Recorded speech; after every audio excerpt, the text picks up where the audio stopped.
G'day, how you going? It's a beautiful day, beautiful little spot. We are on the top end of the Hovell Creek.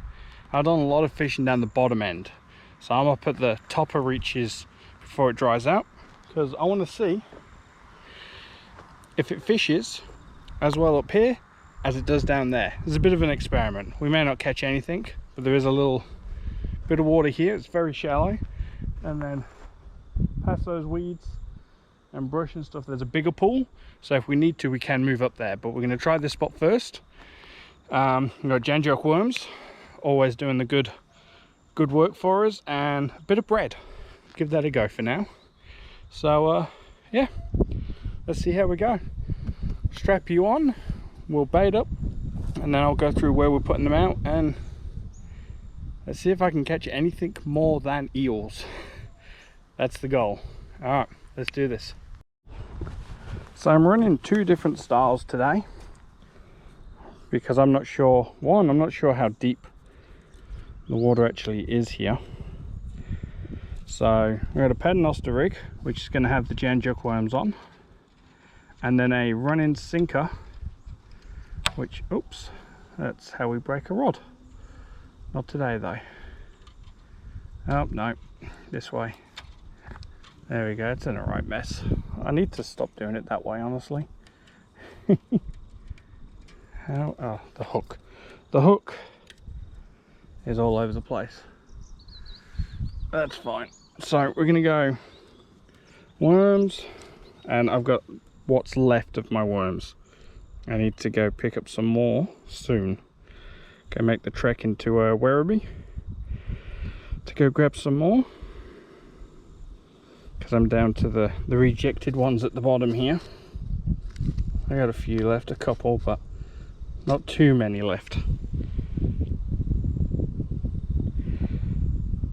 Alright, that'll do that one. Then on this one we have the run-in sinker, which is just going to have a bit of bread on the bait. Nothing too complex about it at all. Put that hook through like so. I like to squash it on there real good so the hook's exposed and everything else is on. All right, let's get into the nitty gritty.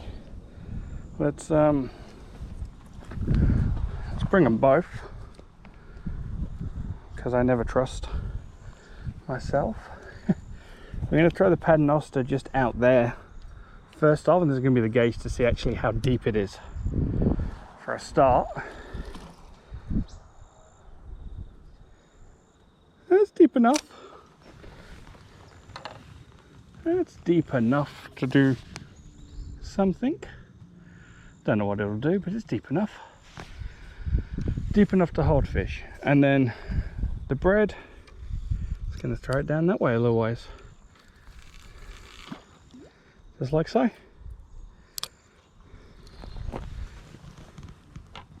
And that's set up. Now all we've got to do is just find a little bit of shade and see if we get a bite. Or actually, what I will do is get it off that bit of grass real quick.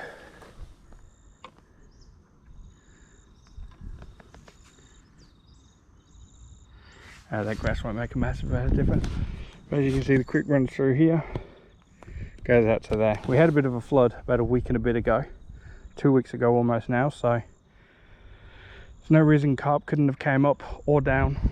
There's no reason carp wouldn't be in this body of water, so we just sit and we wait and we see. Alright, let's get into it. We're getting some taps, little tiny little doo-doo-doo-doo. Off. Oh, that rod just, oh, are we?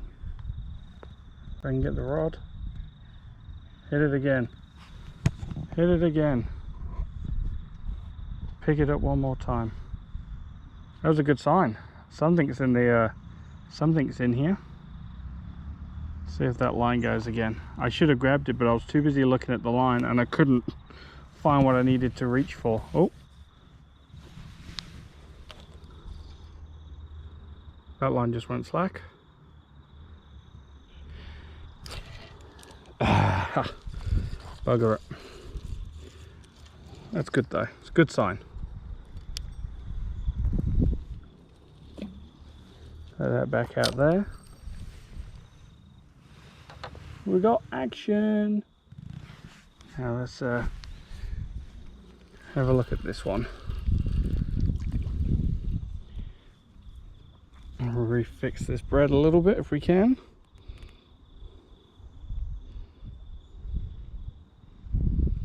It's a good sign. A little tippity tip on both.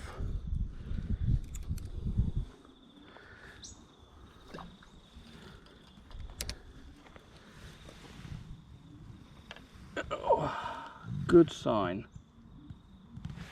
Alright, we'll see if they both come back. That one I was getting bites on first, I was tip, tip, tip, tip, tip. Then that one went one boof and slack, and then that one just went slack. So there is something in the water. It's a good sign for being this high up on the Hovell Creek. Alright, it's only been about half an hour. Let's see if we can improve this by going from bites to hookups. That's the next step. Let's see how we go. We're on. Feels very small. Oh, not that small. Okay. I actually forgot to take my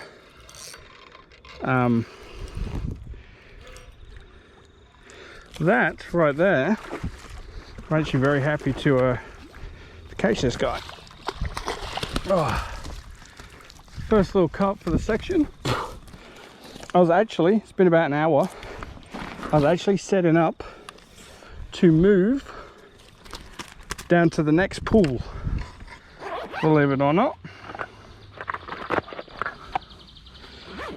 But that is a good sign. However, what I wanted to show you, I'm actually really happy I caught this. Don't catch too many of these. This will be the first one in Australia that I have caught. Right here, let me have a look here. That is a mirror carp. It's a very small mirror carp, but it's a mirror carp. It's only got a few scales and just nothing else. Well, there you go. That kind of made me happy. I'm still going to move up to that spot because it's been an hour and it's lots and lots of tiny little bites. But there we go, guys. One very young mirror carp that I will take care of. All right, put him in there so he doesn't jump out, and I'll see to him, and then take my hat off. I'll see to him humanely, because in Victoria and most of Australia, I do believe, carp cannot be returned to the waterways. But I'm very happy. This is the first mirror carp in Australia that I've caught. I've caught a few in the UK carp fishing, but first one in this country, so happy. All right, I'll take care of him and then we'll go through what we're going to do next.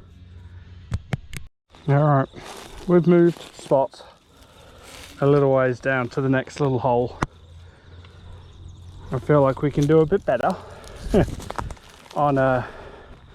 Also, the local kids have turned a little track over here, or they've either built a track or they're planning on burying someone. Let's hope it's just a track and not that they're planning on burying anyone. That'd be awkward. What did you do today? Nothing. Just fish next to where the gangsters are planning their next hit. You know, the normal stuff that one deals with. I left my cheese. I left my bread out and it's got a bit dry. Sweating. It's warm today, but it's not warm. But it's definitely sticky warm.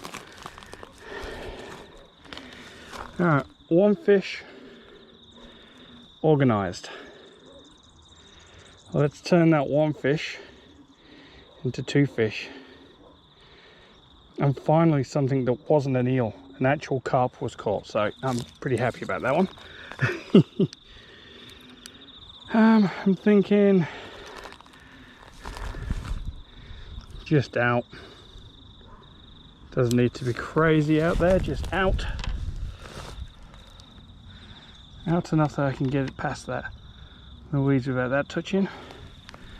And the paternoster with the very disgruntled worms, which I'm going to have to... They've taken a smash off something when I didn't notice. That's alright. There's enough on there for now. I only have a handful of worms left, so I got to make it work. Put you right out in the middle, like that. I like that, that works for me.